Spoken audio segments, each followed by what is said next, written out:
Labour के अलावा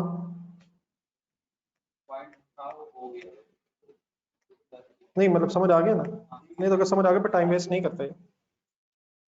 जी online students, आवाज ठीक है? जी मुबीन देखना सर, आवाज ठीक है? जी किसी का लेबर का पॉइंट वैसे खुद से हुआ है? नहीं, किसी का अगर हुआ है तो मैं जरा उससे पूछता हूँ ना, फिर मैं भी डिस्कस करता हूँ। मतलब किसको क्या समझ आया वो भी डिस्कस कर लेते हैं। ये मुबीन, आवाज ठीक है? जिन्होंने लेबर किया हुआ है वो जरा काइंडली लेबर के हवाले से जरा शुरू करें, अपने कैसे कैसे कैसे कैसे सोचा। आप उस्मान जरा पढ़ लें जरा पॉइंट नंबर 2 दोबारा, पॉइंट नंबर 3। आपने अपने वर्किंग की होगी ना, तो वर्किंग सामने रखना। नहीं, जिन्हें नहीं समझ आया वो तो मैं समझा देता हूँ, मैं पूछ रहा हूँ जिन्होंने किया हुआ है जरा उनसे हेल्प ले लेते हैं ना थोड़ी।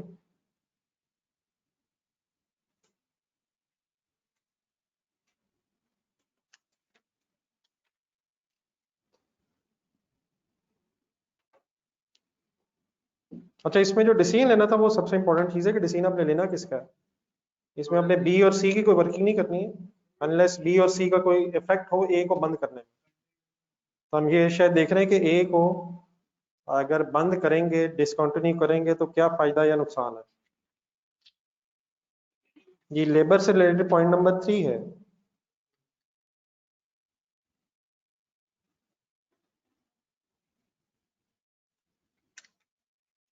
आपने पढ़ लिया?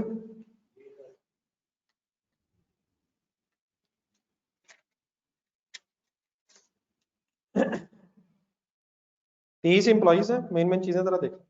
30 एम्प्लॉइज हैं हर एक में, लेकिन ये एबिलिटी है कि वो किसी भी प्रोडक्ट में काम कर सकता है। 200 घंटे पर मंथ काम होता है और 240 रुपए पर आवर पैसे देते हैं। और ओवर टाइम का रेट 300 रुपये है। ओवर टाइम का आवर्स का जो खर्चा है वो overtime hours are equally allocated between, मतलब वो जितने भी आवर्स हैं वो तीनों में इक्वल डिवाइडेड है। लेबर यूनियन के साथ एग्रीमेंट ये है कि लेबर को टर्मिनेट नहीं किया जा सकता before the expiry of the agreement, और वो एग्रीमेंट है 18 महीनों का। हाउएवर अगर आइडल आवर्स होंगे तो उन्हें 80% ऑफ द नॉर्मल रेट से पैसे दिए जाते हैं। तो ये तो पूरा पॉइंट था जो मैंने आपके सामने पढ़ा। अब कैलकुलेटर पकड़े, इस वक्त जो सिचुएशन है वो ये है। हाँ जी, मतलब नहीं, वो स्टेप वाइज कर लेते हैं।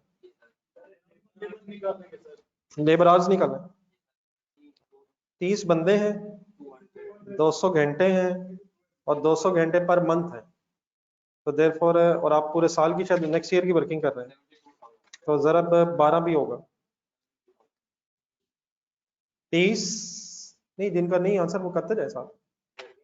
30 30 इंटू 200 इंटू 12, 72,000 घंटे हैं।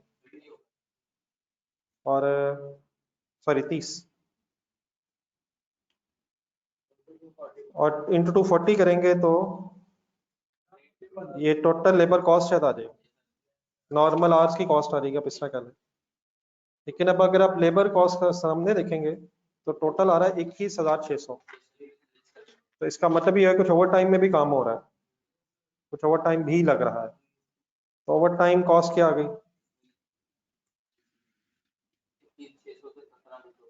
21,600 माइनस 17,280, 4320 है labour total over time cost, divide by 3 इसलिए की है क्योंकि तीनों पे इक्वली एलोकेट किया हुआ है। तो 1440 ये जो ओवर टाइम है, या 1440 ये जो ओवर टाइम है, ये ओवर टाइम ऑफ ए है। ठीक है, और देन उसके बाद लेबर कॉस्ट ऑफ ए ढूंढना जरा। टोटल लेबर कॉस्ट ऑफ ए है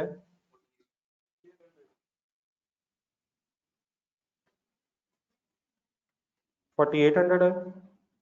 तो 4800 माइनस 1440 3360 जो है,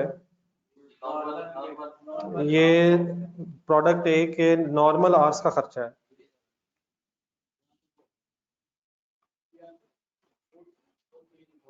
नॉर्मल आवर्स की कॉस्ट है, कॉस्ट ऑफ नॉर्मल आवर्स। यहाँ तक ठीक है? अब शायद हमें ये देखना है कि ए को अगर बनाना छोड़ेंगे तो कितने घंटे एक्स्ट्रा बच जाएंगे। एक्स्ट्रा टाइम को टाइम बच जाएगा नहीं एम्प्लॉइज का अगर प्रोडक्ट ए नहीं बनाएंगे तो 3360 डिवाइडेड बाय 240, 14,000 आवर्स अवेलेबल हो जाएंगे। फिलहाल मैं आइडल आवर्स कर रहा हूँ इसमें, ये चले आइडल अभी नहीं लिखता। 14,000 आवर्स नॉर्मल आवर्स ऑफ ए, ये ठीक है?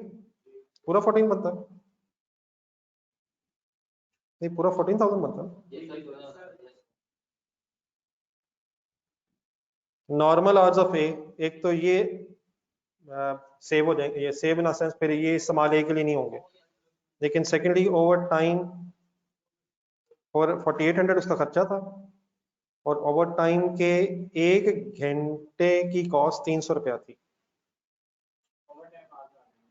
तो 40 सॉरी ओवर टाइम कॉस्ट है, सॉरी नहीं ओवर टाइम कॉस्ट है, सॉरी ये 1440 ओवर टाइम कॉस्ट है 1440 और नॉर्मल आवर्स की कॉस्ट थी 3360, तो नॉर्मल आवर्स की cost divide by normal hours का रेट 240 और ओवर टाइम आवर्स का पर आवर रेट है 300, तो उससे शायद 4800 आवर्स बनते हैं।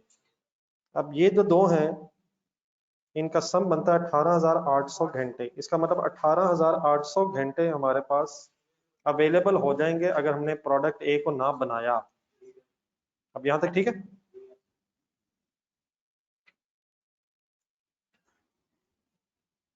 यहां तक ठीक है फिर? अब अगला पॉइंट ये है कि हमें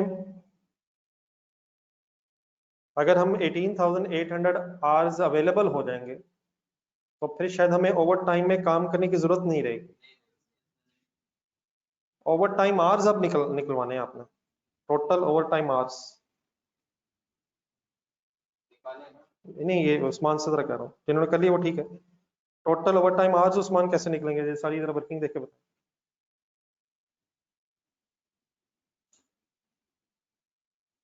ये फिर कहते हैं ना 4320 ओवर टाइम कॉस्ट, ऊपर 4320। नहीं, ये पहले फिगर ढूंढने पर वर्किंग वर्किंग तो बताता हूँ मैं। नहीं, 14,400 मतलब क्या, असल में 4320 क्या था, ये ओवर टाइम कॉस्ट थी और डिवाइड बाय अगर 300 करेंगे तो इसका मतलब ओवर टाइम के घंटे 14,400 लग रहे थे। अब 18,400 में से 14,400 घंटे, तो 18,800 जो अवेलेबल होंगे ए में से, तो उनकी वजह से हमें ओवर टाइम नहीं लगाना पड़ेगा। 14,400 घंटों का ओवर टाइम नहीं लगाना पड़ेगा।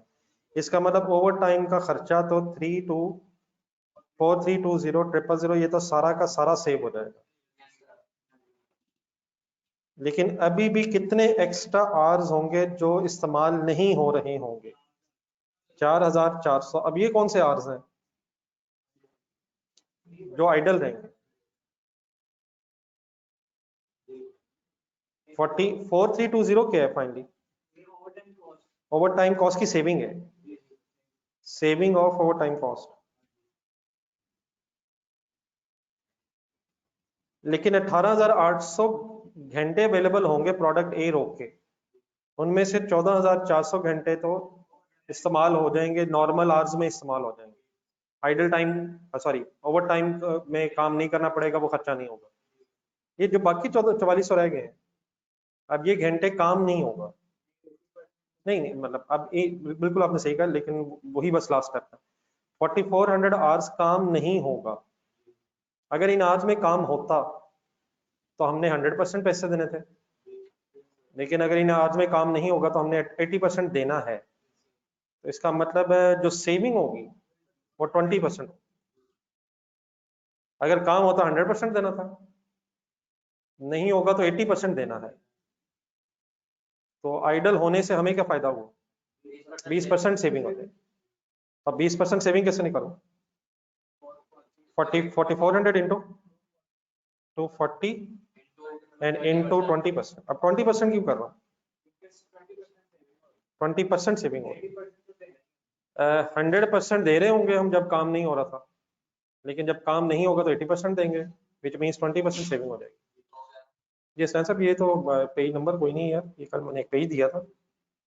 हमारी क्लासेस जहाँ से शुरू हुई थी वहीं फिर एंड हो गई। पेज नंबर से स्टार्ट हुई थी गेम, फिर पेज नंबर पे खत्म हो रही है। क्या आंसर आएगा? 211 200 शायद, और इन दोनों को फिर सम करके शायद टोटल सेविंग आ जाएगी। तो ये वाली जरा वर्किंग नीचे जरा जाके टफ हुई है। वैसे जरा एक मिनट जरा अपने आंसर में पढ़े जरा, वहाँ मैंने कोशिश तो की थी कि इंग्लिश में जरा एक्सप्लेन करूँ। नहीं नहीं, ओहो नहीं, मैं ये नहीं कह रहा इंग्लिश में समझ क्यों नहीं आया, लेकिन मैं ये पूछ रहा हूँ कि क्या जो हमने किया है वो इंग्लिश में अब समझ आ जाता है? मैं अब ये पूछना चाह रहा हूँ कि क्या वो कहीं डिफरेंट अंग्रेजी तो नहीं लिखी हुई? नहीं एक्सप्लेन तो मैंने इसलिए किया क्योंकि मुझे पता टफ है। मैं ये कह रहा हूँ कि अगर इंग्लिश में पढ़ा जाए आफ्टर दिस एक्सप्लेनेशन कम से कम, तो बात वही है जो हम कर रहे हैं। बाकी इंग्लिश समझ ना आना तो कोई इशू नहीं है यार, ये तो हमारा मसला है और मसले को यही तो कोशिश कर रहे हैं। पीपी का कोर्स करेंगे तो पता नहीं क्या हो जाएगा, अल्लाह करे। चले, आपकी ख्वाहिश है तो अल्लाह करे हो जाए। कुछ और ना हो जाए। बहरहाल जी, एक जो मेन चीज़ है वो ये ज़हन में रखें, क्वेश्चन जो भी कर लेंगे आप, एक नया पॉइंट किसी ना किसी सवाल में आ ही जाना। तो उसका तरीका यही है कि जो पॉइंट्स हो सकते हैं उन्हें अच्छी एफर्ट कर ली जाए, और जो नहीं हो पा रहा है उसे भी भरपूर कोशिश करके जो समझ आता है करके आया जाए। बाद में एग्जामिनर का काम है वो सही हुआ या गलत हुआ, वो फिर खुद ही ढूंढेगा उसने कौन सा सवाल हमसे पूछ के बनाया है। बाकी जो रिमेनिंग डेज बच गए हैं, कुछ क्वेश्चंस कल मैंने आपको बताए हैं। सबसे इंपॉर्टेंट चीज़ ये है कि अब अपने आप को रिलैक्स रखने की कोशिश की जाए, क्योंकि क्वेश्चंस अगर आप और भी कोई कर लेंगे 50 60 100, तो उनमें से भी कोई चांस नहीं कि उनमें से कोई आना है। तो रिलैक्स इन सेंस, जब आपने अपनी एफर्ट कर ली है तो बी पॉजिटिव, पॉजिटिव होकर एग्जाम में जाएं। थ्योरेटिकल पढ़ के जाएं, कुछ जो पेजेस कल बात हो रही थी थ्योरेटिकल पेजेस पढ़ें, बार बार किए हुए सवालों को सॉल्व करके टाइम वेस्ट ना करें। आखिरी दो एक या दो दिन आएंगे छुट्टियों के, उनमें मेन सॉल्व करने की मेरे ख्याल कोई भी जरूरत नहीं, जो सॉल्व करने वो पहले करके रख लें। उन दिनों में कोशिश करें कि मैक्सिमम थ्योरेटिकल पेजेस, फार्मूले जहाँ जाए, और हर एक क्वेश्चन, हर एक चैप्टर का जो मेन बड़ा सा क्वेश्चन है वो जरा नजर गुजर जाए। कुछ क्वेश्चन मैंने बनाए जो थोड़े से अनयूजुअल है, तो उनको जरा देख के जाएं, बाकी एग्जाम में परफॉर्म करना पड़ना। ठीक है, तो उसका कुछ नहीं पता। मॉक में कुछ बनाने वाले के जहन में जो क्वेश्चन होंगे वो उसने अपने मुताबिक बना दिए होंगे। एग्जामिनर के जहन में क्या सवाल है, कौन सा टॉपिक है, मेरा ख्याल है कि आप मेरे से बेहतर ही बात समझते हैं कि ये प्रेडिक्ट करना तकरीबन नामुमकिन है। मॉक इसलिए दें ताकि प्रैक्टिस हो जाए, यहाँ पास हो या फेल हो लेकिन मैटर नहीं करता है, लेकिन अपनी एक जरा 3.25 घंटे बैठने की, उस प्रेशर में बैठने की जरा प्रैक्टिस कर लेनी चाहिए। ठीक है, और तो नहीं आपको इशू? चलिए जी, इंशाल्लाह मंडे या ट्यूसडे, ट्यूसडे को मॉक दे दें, फिर उसके देखते हैं कोई डिस्कशन वगैरह की अगर जरूरत होगी। ठीक है, बेस्ट ऑफ लक की, अल्लाह हाफिज़। टीचर्स से मैं कि अगर कॉस्ट के पेपर में कुछ एडजस्टमेंट फॉर एग्जांपल इसे अगर कुछ समझ ना आए तो टाइम जा रहा हो तो मैं जरूर टाइम लेकर भी कर सकता हूं। ये तो हमेशा इंपॉर्टेंट चीज है जी, कि ये तो मेरे ख्याल हमने भी काफी दफा बात ये की होगी कि टाइम वेस्ट ना हो। जहां लग रहा है कि टाइम वेस्ट होगा, वहां जो समझ आता है वो करके गुजर जाए, स्टक ना हो। और स्टक अगर महसूस करें कि ये कोई ऐसी चीज है जिसमें मैं दोबारा आ सकता हूँ, तो थोड़ी स्पेस रख के आगे चले जाए। जहां महसूस हो कि मैं स्टक हो रहा हूँ और टाइम मेरा वेस्ट हो रहा है, तो उसके लिए उस वक्त चाहे सरेंडर ना करें, थोड़ी स्पेस रख के कोई दूसरा क्वेश्चन कर लें। हाँ, लेकिन बाद में जरूर थोड़ा सा टाइम रखें, जो समझ आता है वो जरूर करें। और अजम्पशन लिखने की जरूरत नहीं है, जो आपने किया है वो अजम्पशन ही है, क्योंकि आप जो कर रहे हैं उसको अगर लिखने बैठ जाएंगे तो वो तो जो आप मसलन ये फॉर एग्जांपल ये पॉइंट जो आपने किया है, इसमें जिस तरफ भी चल पड़े अपनी तरफ से कंप्लीट करें, और उस वक्त आपको नहीं पता होगा कि आप सही कर रहे हैं या गलत कर रहे हैं, तो ये ज्यादा अच्छा है।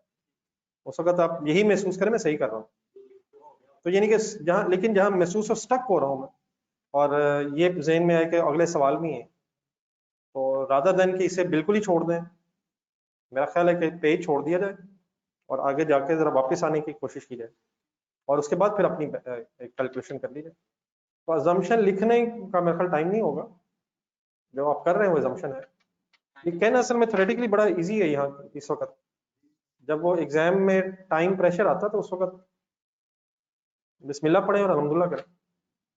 हाँ, अपनी तरफ से क्वेश्चंस कंप्लीट करें, कोशिश करें जीरो ना हो, मतलब जीरो इन सेंस के अटेम्प्ट ही नहीं हुआ, और खास तौर पर अगर कोई क्वेश्चन हो सकता है और उसको टाइम ना मिले तो वो फिर पहले कोशिश करें कि वही 15-20 नंबर ऐसे जो इंशाल्लाह हर पेपर में जरूर अटेम्प्टेबल होंगे, अगर आपकी सही तैयारी है तो 20-25 नंबर उनको ढूंढने की कोशिश करें। वो हो सकता है कोई शॉर्ट क्वेश्चन हो सकता है कोई लॉन्ग क्वेश्चन भी हो। उसके पहले पहले कोई अगर एक ऐसा सवाल हो जाए जो आपके ख्याल में ठीक हो गया तो उससे जरा कॉन्फिडेंस डेवलप हो जाता है। तो बहुत बड़ा सवाल, लेकिन हो सकता है कि बड़ा सवाल आसान महसूस हो जाए, तो पिक एंड चूज है, नहीं यू कांट से वेरिएंस में क्या उसने पूछना है, अपनी तरफ से एफर्ट करें। ठीक है, अल्लाह हाफिज जी। ठीक है जी स्नेहा साहब, ये एक्स्ट्रा पेज आपके साथ एक शेयर हुआ था यार, आप पता नहीं इसमें को पॉइंट ये कल। ठीक है स्नेहा साहब, ज्यादा था, अल्लाह हाफिज।